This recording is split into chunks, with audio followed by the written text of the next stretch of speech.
You're listening to the Bring the Thunder podcast, a podcast by fans for fans.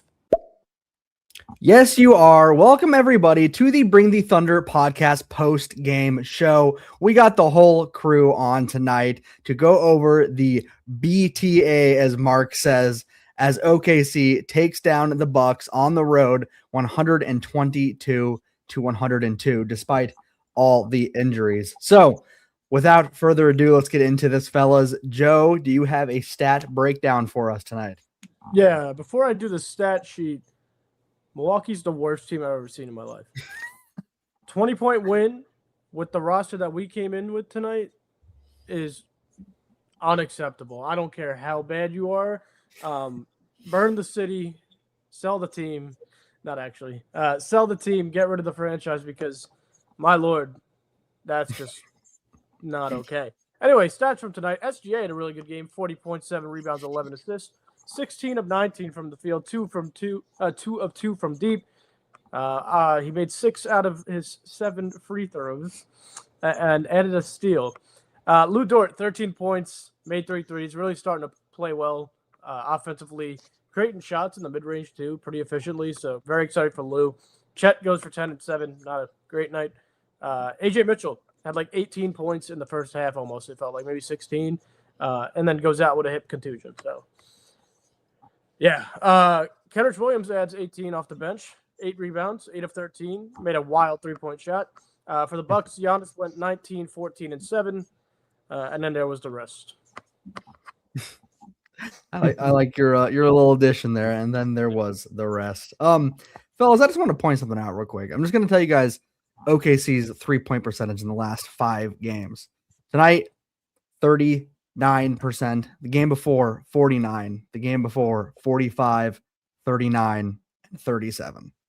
I think it's safe to say that OKC is out of the shooting slump and playing incredibly efficient basketball at this point, which that's the efficiency that we needed from this team on offense. This is what turns us into an unbeatable team. Joe, you mentioned you don't care how bad the Bucks are. How do you lose? Well, you lose when we are hitting our shots once again, and anyone on this team, any version of this roster with Shai Gilgeous-Alexander in it can be a team like this. Like, we are hitting our shots again. Everyone's contributing. Everyone's a part of it, and the defense is starting to look just as competitive as it always has been. We forced 16 turnovers tonight, and that was one of the biggest keys to this game, was just our ability to knock down our shots and constantly make Milwaukee look uncomfortable, including Giannis.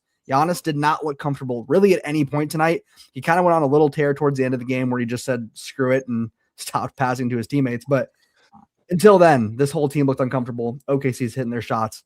I don't know about you guys, but I am really glad to see this streak staying consistent.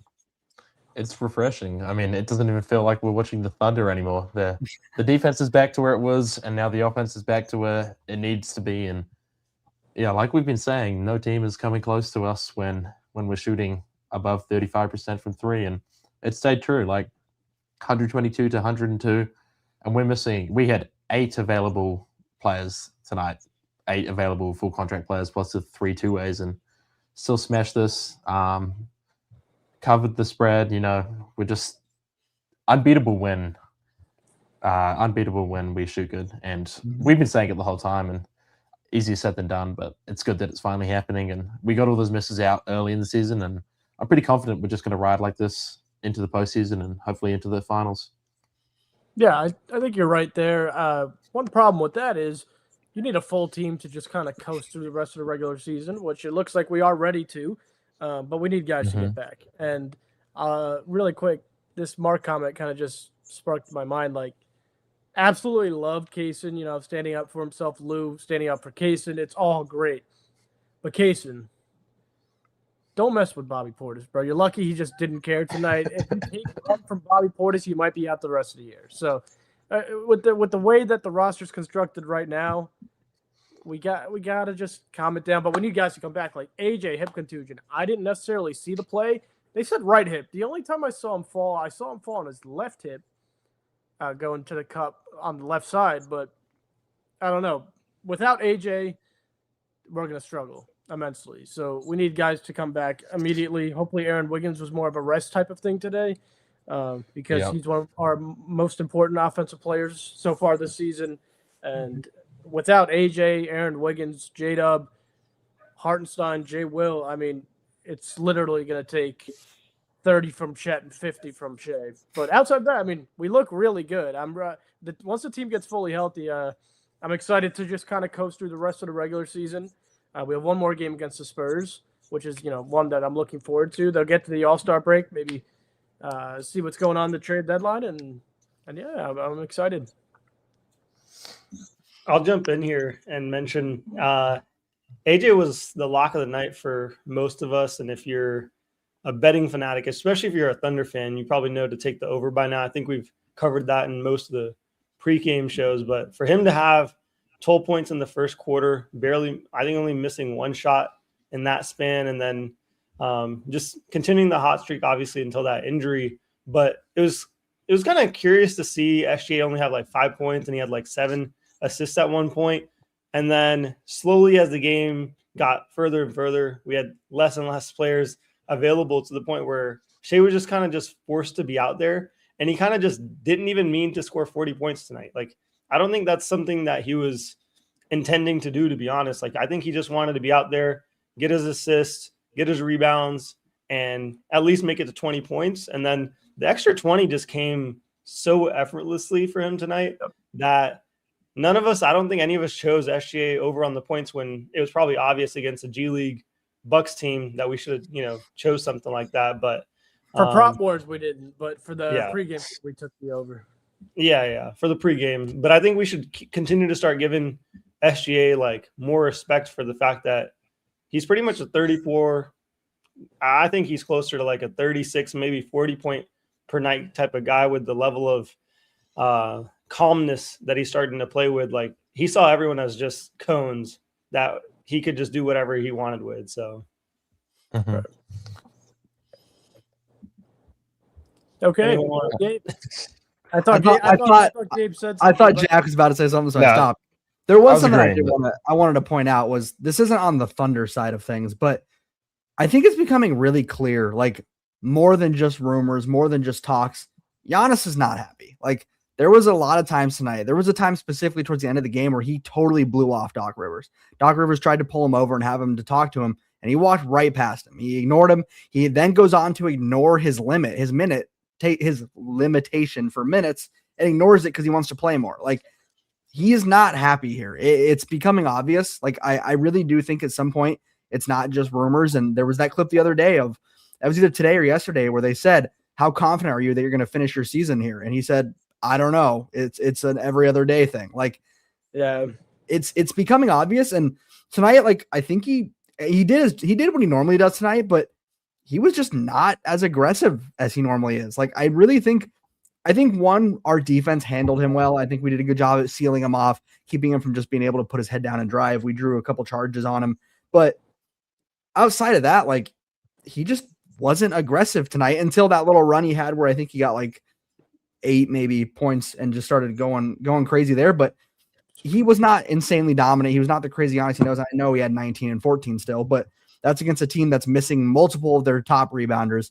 Chet's the only guy really out there rebounding. I mean, Kenny was our second leading rebounder, or he was our leading rebounder, excuse me. But it's things like that I just noticed tonight, especially that one, Giannis is just, he's getting disgruntled. It's getting obvious. And two, our defense is absolutely starting to look the way we wanted it to, especially Sadler and I kept hitting on the guards, not hustling as much in that losing streak. And in the last 2 weeks, that has been it right back to normal. I mean, everyone's playing their butts off and everyone's fighting for loose balls, and Casey with 4 steals tonight, doing what he always does. So it's just good to see us getting back in the best ways we can without being healthy. I mean, that's crazy.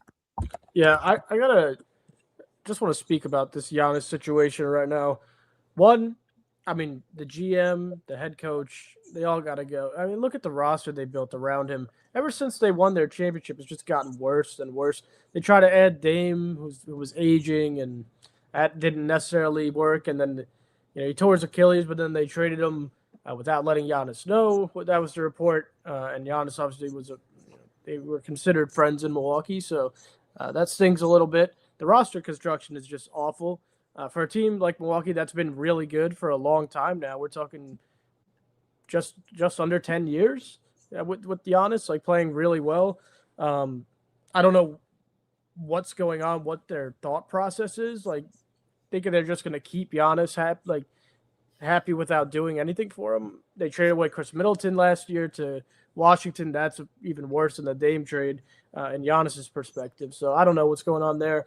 I will say, I'd plead for Giannis to just hold out, like play the rest of the year with them, because if we, end up struggling in the playoffs this year, we could probably use somebody like Giannis, and I'm sure we have a lot of pieces that we could throw at the Bucks. Obviously, we're not going to do anything at the trade deadline because we're 37 and whatever now, 37-8. But Giannis, just stick around, and if we start to struggle or something, we'll be hitting you up. Yeah, I feel like Joe's been advocating for this for a good while now. At least the idea of it. And, only if it has to be. Yeah, listen, no, I understand, Joe. I'm not saying like, we need Giannis. We got to get Giannis. Yeah. Think about it. If OKC struggles in the playoffs and loses, right, and gets bounced, who's the number one team in the NBA with the most assets that they could trade to get Giannis? It's OKC. 10 times out of 10. We got players. We have picks. We have anything you want. You're right. But like Sam Presti and Trey for Giannis in the same sentence, I don't know. I think I feel like he'll draft loses, 4 Giannis-like players, but I think if OKC loses before the finals this year, and there's something that is clearly obvious, like, oh, they lost to the Rockets because of this or something like that, hell yeah, you go get them. I don't care who you are. Joe, we have baby Giannis coming back next season. Calm down, bro. We have Thomas Sorber. We have Thomas Sorber coming back. Man.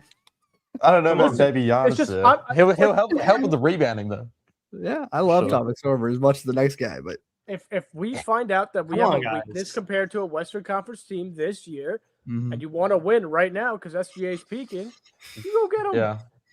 I do have to agree that our mindset has to change now to win now kind of moves if we are going to make a move. Like, hey, I wouldn't mind seeing like an Obi Toppin or Sadiq Bey join this team for a finals run. We need that power forward rebounding, but Giannis is definitely one side of the spectrum there. And it's not necessarily unrealistic because of how many first round picks and assets we have. Like, theoretically, we can trade for whoever we want in the league with the assets we have, but I'm gonna actually heavily agree with Jack in this scenario where I agree with you, Jack. I would not at all be against the idea of a win now move to fix a hole that we have in the team rather than, I mean, Joe, don't get me wrong.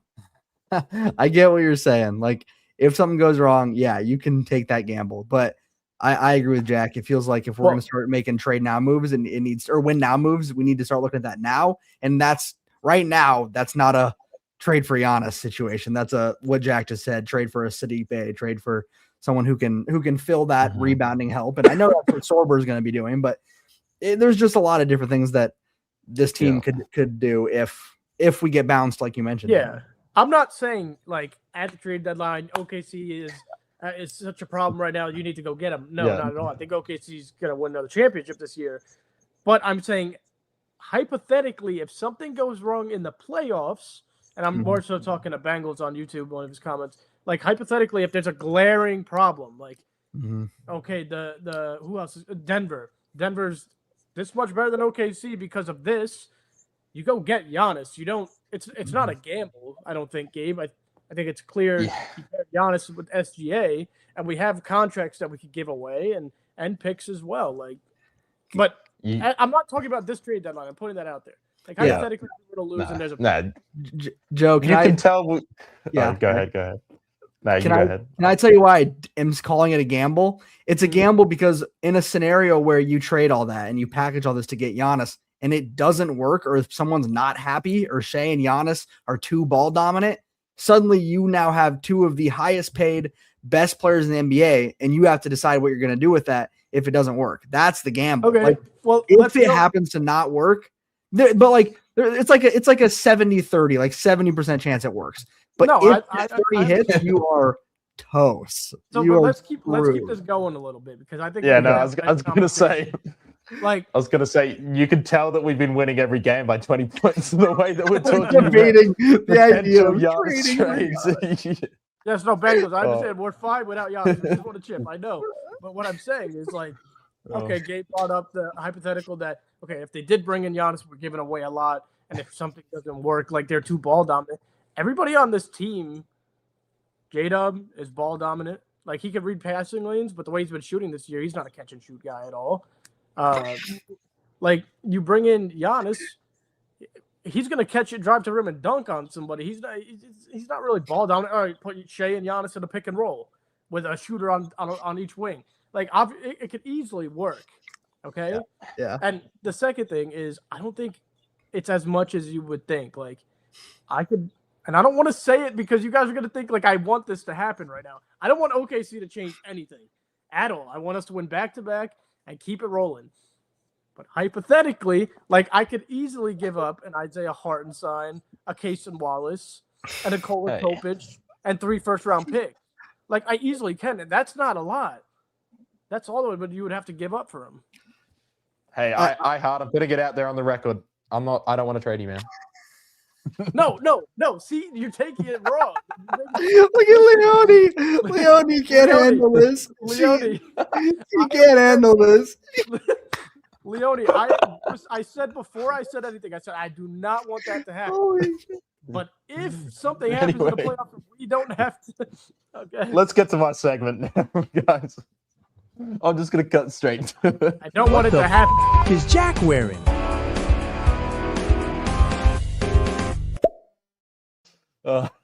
I've cut you guys off. Too much Giannis talk for one All right, episode let me here. introduce it real quick anyway. Go If you're crazy. noticing, Jack wears a Thunder jersey after every win. Our job is to guess which players is on his, then which numbers are on his chest right now. With that being said, I'm going to kick it to Satbeer because he stayed out of that trade conversation. Satbeer, what is your guess? And chat, you guys could drop your guesses in the chat. I'm sorry, Leone. I apologize. All right. Who are we picking for tonight? I'm gonna go with SGA tonight. SGA had a big night. I feel like he doesn't get the respect he deserves. I feel like I've been saying that a little bit, and Jack's gonna take it to heart. That's fair. Yeah. Here's the thing. While he's in OKC, at some point he's going to run out of jerseys because he keeps getting them signed. So I know AJ's hanging up. I know Wiggins is up. So I like the SGA pick. Like I feel like that's probably the most legit option here. So I'm going to double down and agree with Xavier just because at this point it's a numbers game, really. Mm-hmm. All right, I'm I'm here. I just want to say I'm here, but my camera broke. I got to get home, guys. Okay, see, all this equipment's bugging out. Before I refresh my page, Jack, can you just tilt your head a little bit? No, he's not going to. Okay. I am probably He wants to see the jersey right behind you. Yeah. Okay, it's Wiz. All right, I'll go with Uz then. All right. Well, Unc also guessed Uz. I'm just going to pan to the Uzman Jang jersey. Unc, I'm going to give you a re-guess real quick. But Unc was actually with me at the OKC Blue game. We got to meet up and catch the game. They called me on the court to do a free throw contest, and of course I won. But yeah, so now I got a signed Uzman jersey. I'll give him one more chance. But SGA guesses. SGA. Everyone's gone SGA, really. I'm going to reveal that I'm wearing a Henrich Williams jersey for the second night in a row. That's crazy. The back-to-back. Ridiculous, by the way. Yeah. You know what? I didn't think anyone was going to get it. And I was right. Walked into the room. He's right down in the other room. And he had it on before the pregame. I didn't even look. You know what? You're an ethical. You're not a cheater. I respect it, Joe. You could have walked in there trying to cheat the system. So okay, you don't tell us that. Kenny Hustle, man. I was thinking Kenny Hustle. Hey, mind games. I got to keep you guys ready. Should have been. Okay, hey, well, it's not cheating. It's not cheating. Let's get back to some actual OKC talk and let Leone. Is that what we do on this? Let Leone's blood pressure drop a little bit since we got her anxious. I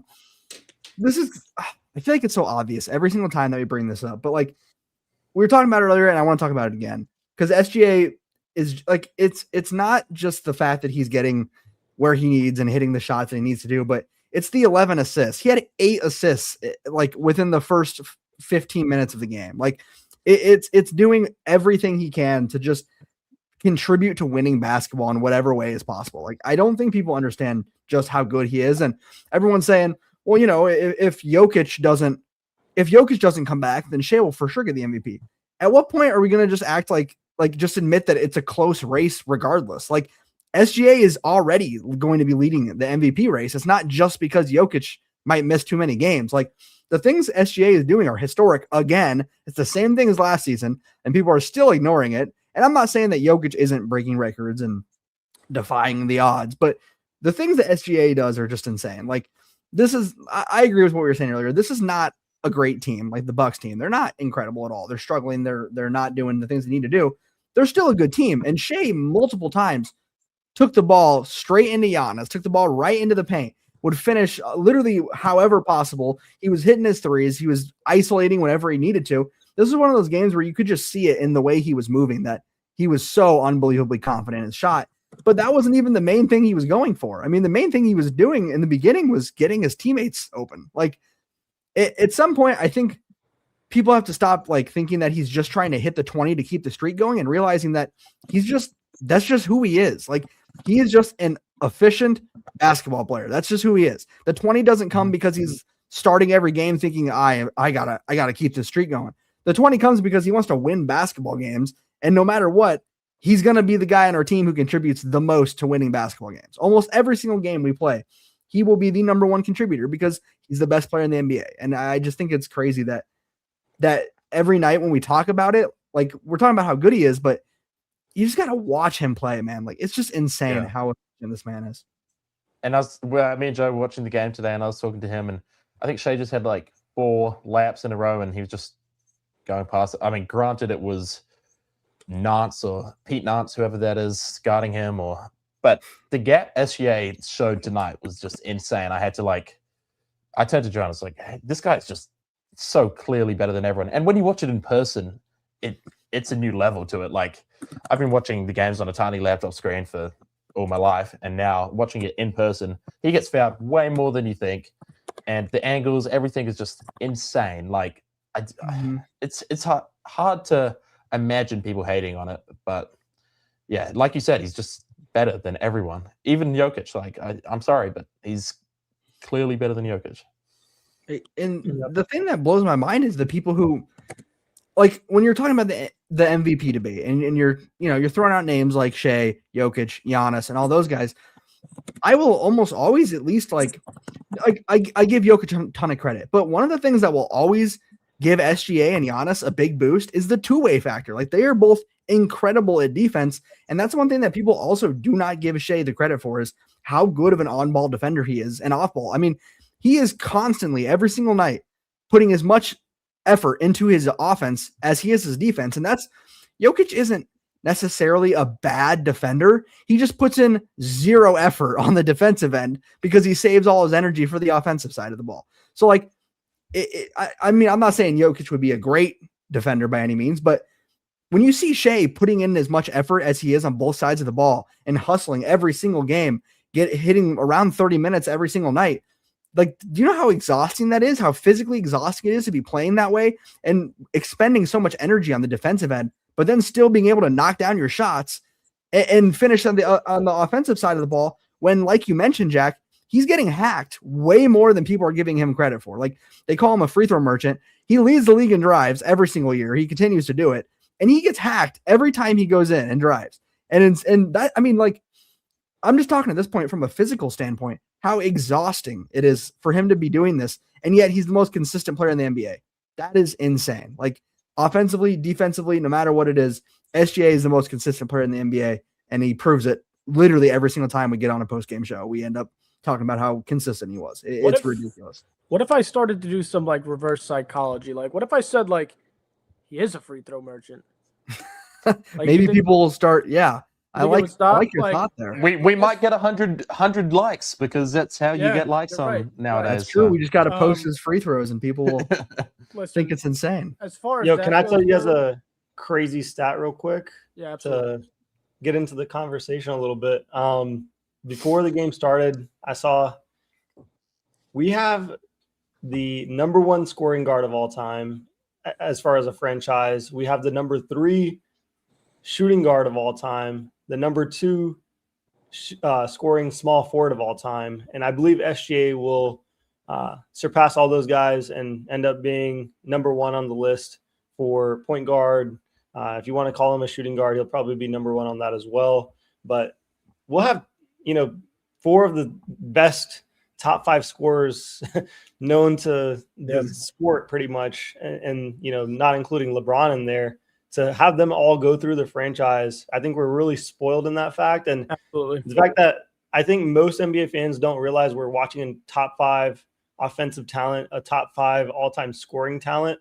I think it's kind of going on the wayside with the conversation of just he's a free throw merchant. I think that's it's just so ridiculous. Like that we're living in a time where even when KD played or Russell Westbrook played, everyone acknowledged how good those guys were, how good their offensive games were.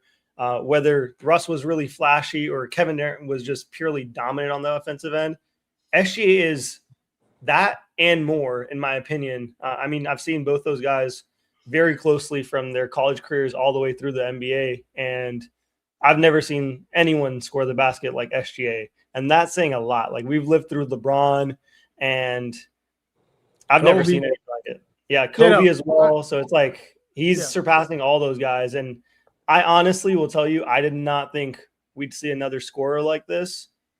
But he's right up there with the big names that are, when you mention stats, it's Wilt Chamberlain, Shaq, and MJ. And I feel like he's right in that category of dominance. Those guys exude dominance. And I think Shea's surpassed even that other set of stars that I was mentioning, where they're really, really good. They've won MVPs, championships, whatever.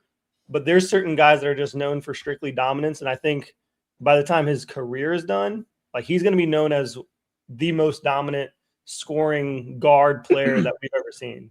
Yeah, I'm really happy you brought that up, because that sparks my mind is when SGA started to ascend and he became, right where he started peaking. I don't think I've watched something like this scoring wise and efficient wise since Kobe Bryant, and he's more efficient than Kobe Bryant was. But there hasn't been a game like SGA's since Kobe, like at this level. There really hasn't. The mid range is his go to. He will pull up 90 times per game from mid range if he had to. Gets to the line, starting to shoot pretty efficiently from deep. He's just under 40%. He might even hit 40% with going 2 for 2 tonight. It's a different game than a lot of players in the NBA. It's a different style. It's a different feel to it. It's so effortless. It's so dominant, like Sapir said. I'm just glad you brought that up, because I think a lot of the hate comes from, I honestly don't know, but there isn't anybody who plays like SGA in the league, and there hasn't been since Kobe Bryant. So I don't know. Maybe it's just throwing all the younger kids off, like, oh, this isn't the style we're used to, so this is bad. Well, it's actually early 2010s, mid 2000s style, and it's even 90s. Right now. It's an even 90s style where we grew so far away from that. I think the emergence of Steph Curry after Kobe kind of taking that stardom, we saw that shift to the 3-point line, and then we just never thought we'd go back to a dominant mid-range shooter again. And honestly, I did say this a long time ago.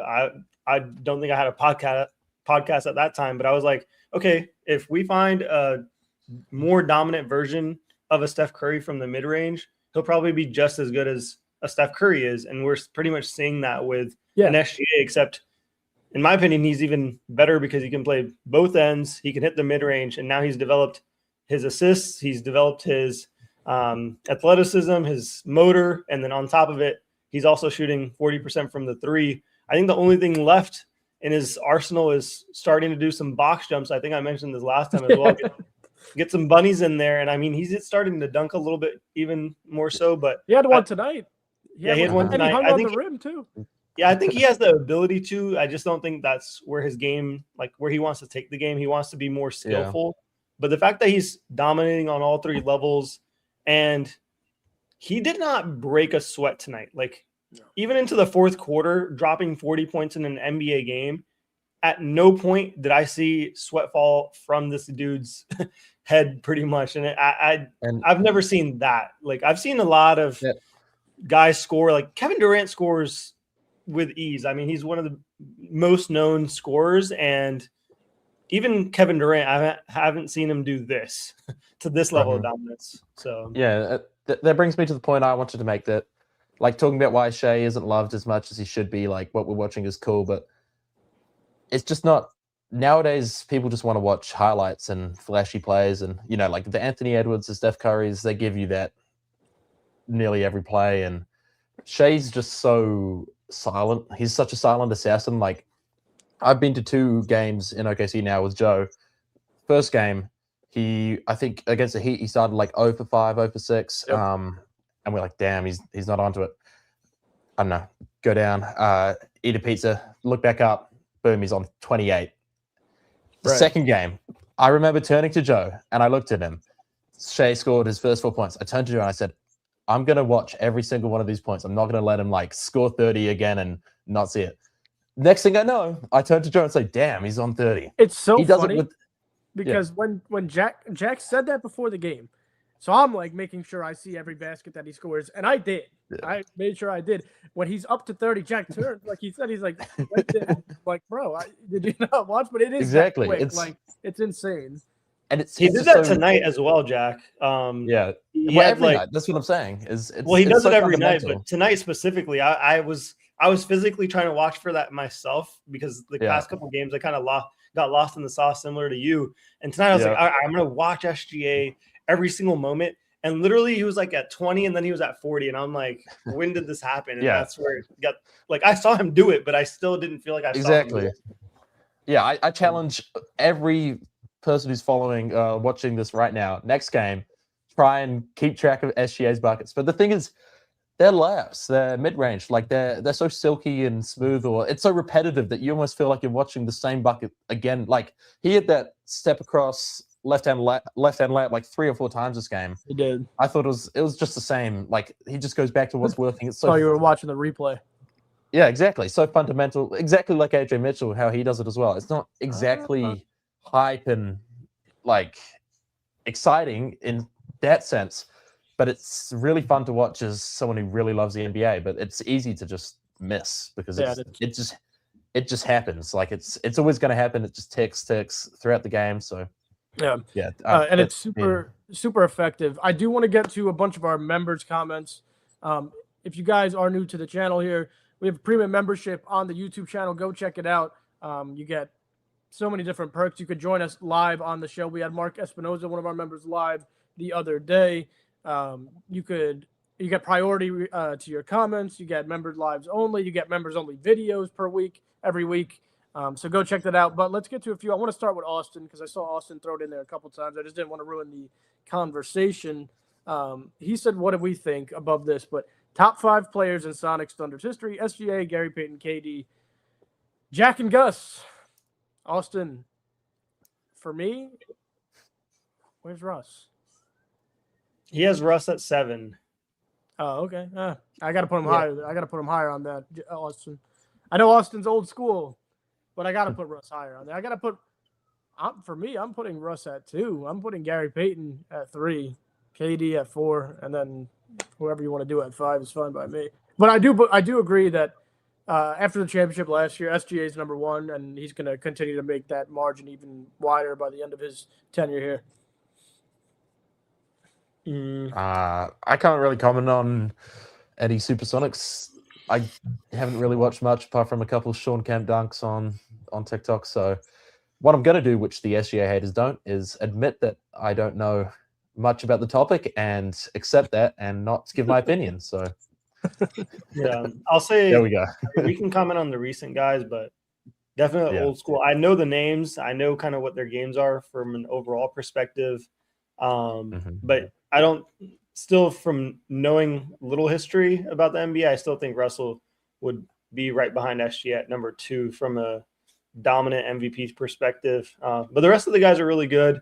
So I would still keep the same list, but maybe Sean Kemp could be a little bit higher in my opinion. But yeah, solid list. I think also lists are all subjective to how you watch the player, how they perform during your time. You could have watched like the end of, one player or whatnot. So yeah, Gus Williams, really fast, tall point guard for back in the day. But Yeah, I mean, Gus. If you guys aren't, familiar, Austin, Gus started his career in like the early '70s. So Jack was born what 30 weeks years ago. after 30 years after he started his career. So, but good shouts to Austin for sure. Yeah, absolutely. I agree with these guys. Russ, I think Russ got to be up there a little higher, but everything else, I think that's fair. I definitely downtown Freddie Brown. Austin's just Mark, I appreciate that comment. Let's see, did we miss any else from the members tonight? Oh, anyone have an answer for Mark here? 14 games away from SGA. owning the record. Think? Yeah, It might be 13. I think that's a good time to hit the transition real quick. Yeah. Oh, okay, ladies and gentlemen, don't get scared. Okay, don't get scared. Someone hide that comment, please. Gotcha. Welcome to Satvir's Quarter.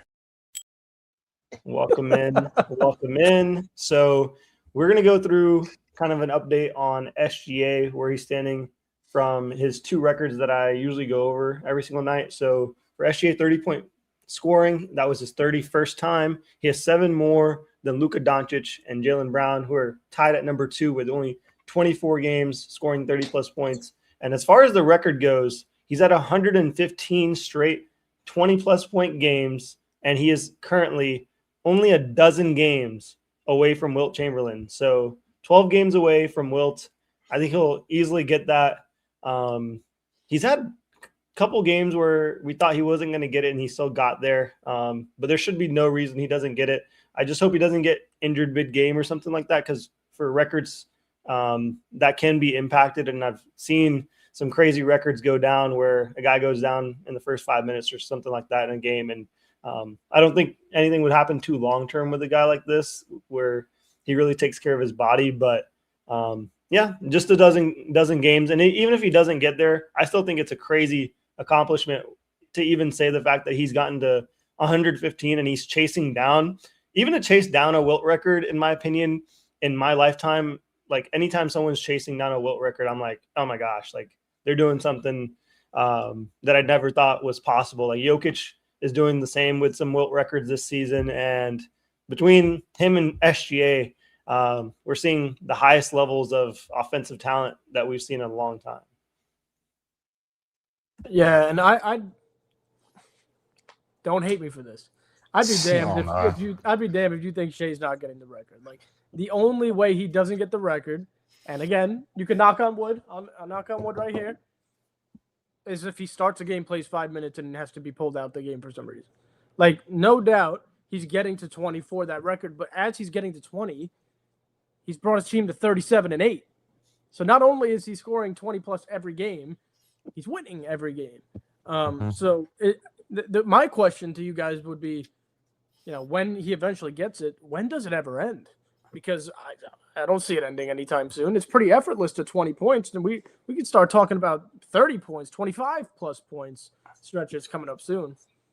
I don't see it ending in any other way than an injury. Like this guy's done it for 100 or whatever games. It's insane. And if you think otherwise, like I can't picture Shai having a 19-point game anymore. Like it's because 115 games straight we've watched it happen, but I just can't. Jack, that's another thing we don't realize. 115 games went just like that for a guy like this. And even from a wins perspective against like the Eastern Conference, where we've only lost one time in this calendar year, once in the last calendar year, in January. I feel like that's like, it's just so ridiculous, the things that this team is doing, and not just from an individual level. Like, they're all just growing up really fast. And I feel like also there's a lot of fan bases that are like, oh, we're stocking up on a lot of picks, or we'll make this big blockbuster move, whatnot. And for the Wemby fans that are Spurs fans, or for fans that are, let's say, Wizards fan that just got Trae Young, right? They're thinking, okay, we're going to stockpile a bunch of picks, get a bunch of young players in there, and we're going to compete just like the Thunder are competing. The bad thing for them is we have 30 more picks than them, and we have Sam Presti that navigates the cap 10 times better than every other GM because he's actually read through the whole thing. So, Jesus. Oh, my gosh. Anyways, but from both those perspectives, I think we're just way ahead of the NBA, and unless they change a couple of the rules to make it easier for GMs to do their actual jobs, I think we'll continue to lap the league from that perspective. And even if they do change the rules, I still think Presti's going to, outduel every other GM. And nowadays, that's what it takes from a organizational perspective. And these guys are just so young. People don't realize Chet and J-Dub themselves could probably run the league, in a couple of years. So I think we're in a great spot. For sure. All right. With that being said, I'll get to a few more of these comments. Austin, that is very that might piss a lot of people off, but I'll bring it up and I'll talk about it with you here. Bang. Fellas, your thoughts on this comment from our member, Austin Roberts? It's controversial. Definitely. Gabe's being very nice right now, I would say. So I could be nice and explain my thoughts if you guys need a second to really get your thoughts together. I can say, Austin, the reason I love basketball and the Thunder is Russell Westbrook, and to say that man is overrated is insane to me. But you are absolutely allowed to have your opinion, but it's more so the other comment of I appreciate Russ for his loyalty, but his meaningless triple doubles bothered me.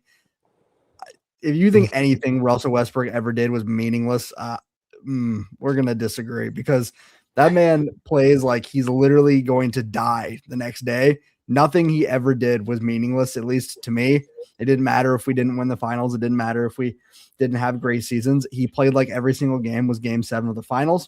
That was very meaningful to me. Like, that single-handedly helped me love the sport of basketball and sit down and watch seasons where we maybe weren't that good, but watch them just because I knew that Russell Westbrook was going to make me love everything about basketball. And Mark makes a good point there. He said, look what he's doing now.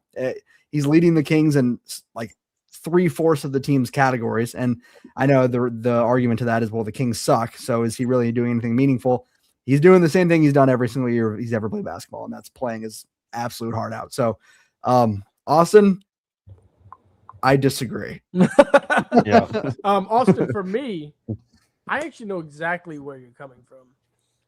Russ is my favorite player of all time. I do believe that SGA has maybe taken his spot, but I grew up, Russell Westbrook. Same with me. He made me love the OKC Thunder and pretty much basketball itself. But I will say, Austin, you're not alone in this conversation, because you could see the difference between a guy like SGA and Russell Westbrook. Russell Westbrook puts his life and body on the line every game, like Leone just said. That's kind of insane. That's okay. Hold on. That just threw me off a lot. But like, he played with so much energy, so much effort, so much heart, and that was so great to watch. But there's levels, and SGA is just a couple tiers above him in my mind, because it's about dominance and winning championships. And it always goes back for me. Like, for me, it always comes back to, I love Russell Westbrook. Will forever love Russell Westbrook, and very, spoiled that we were able to have him, lead the franchise for as long as he did. But unless you're a guy like Steph who shoots the lights out from deep, or in this era, there's not a lot of guys that I can even shout out other than Steph. 6'3" point guards, if you're the best player on the team, you're not going to win a championship.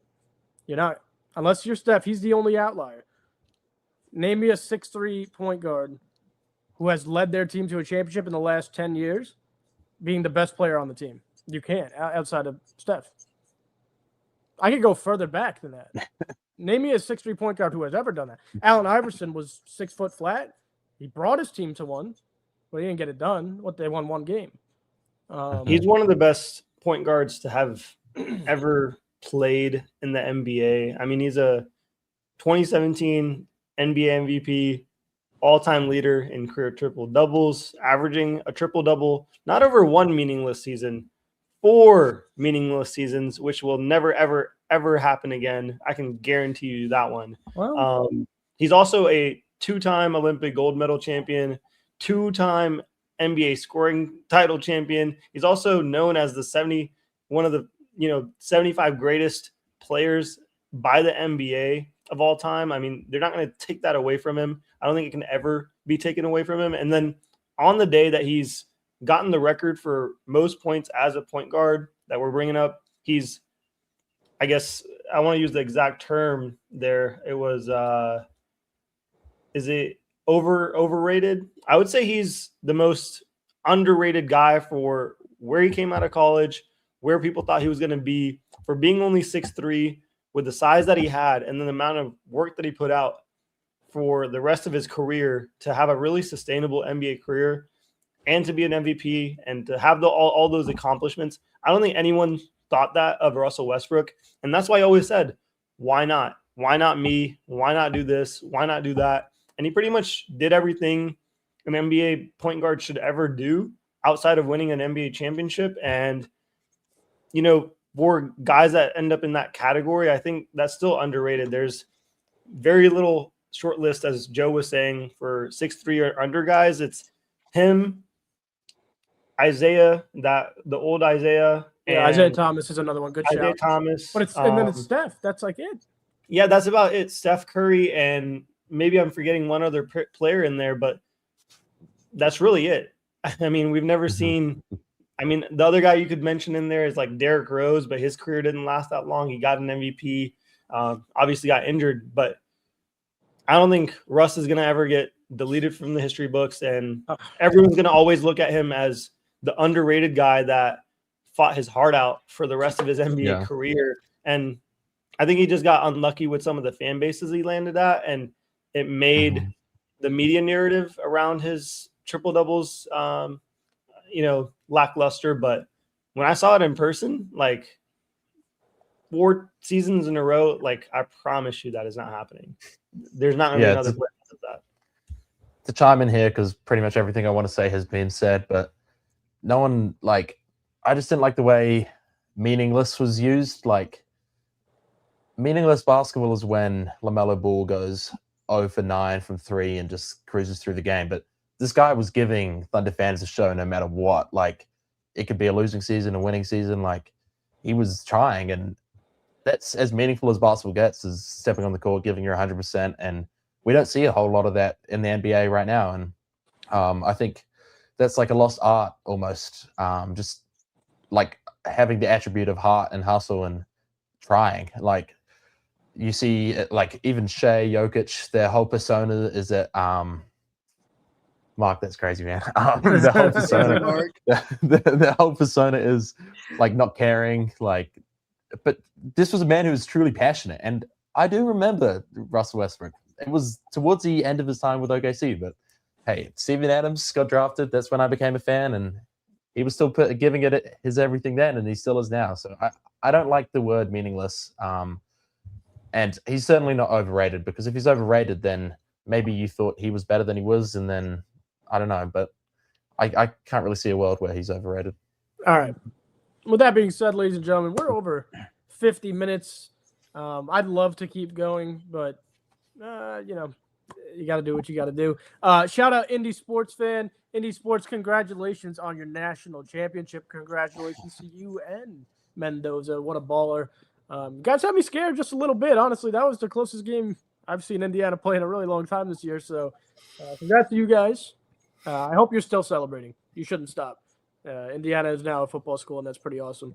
But with that being said, anybody else have some last remarks? I have one more remark, and I'm going to pull up a comment here. Bengals Goated said he's seriously considering being a member. Hey, you can hear it from our members, but I would seriously consider it too. And if you want to join the membership, you can get up on here, get access to the members-only videos. I wouldn't consider it. I just do it at this point.